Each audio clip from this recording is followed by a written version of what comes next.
ఈ video last దాకా చూడండి, సబ్స్క్రైబ్ చేయండి. ఇది తోటకూర. ఈ తోటకూరను ఎలా వండుకోవాలంటే ముందుగానే తెచ్చుకొని దీన్ని ఉడుకు నీళ్ళల్లో వేసుకోవాలి.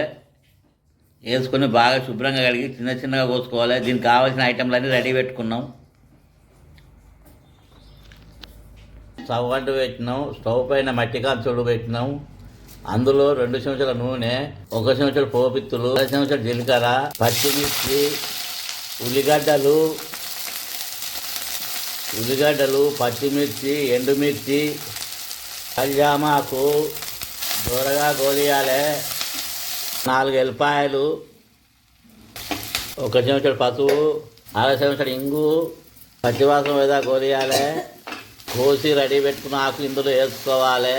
దీన్ని ఇలా కలపాలి. తగినంత ఉప్పు వేసుకోవాలి. నిమ్మకాయ అంత చింతపండు కడిగి వేసుకోవాలి. దీన్ని ఇప్పుడు ఇలా కలుపుకొని 20 నిమిషాలు ఉడికించుకోవాలి చిన్న మంట మీద. తోటకూర ఉడికింది. దీన్ని స్టవ్ ఆఫ్ చేయాలి, దించుకోవాలి. దీన్ని ఇప్పుడు మెత్తగా పప్పు దూతోటి ఉద్దుకోవాలి. తోటకూర రెడీ అయింది, గుమగుమలాడుతుంది. వేడివేడి అన్నంతో కానీ చపాతీతోటి కానీ తింటే చాలా రుచిగా ఉంటుంది. ఇది తోటకూర ఆరోగ్యానికి చాలా మంచిది. ఇది మా ఇంటి దగ్గరనే పెంచాము. ఇది మందు లేకుండా పెరిగిన తోటకూర.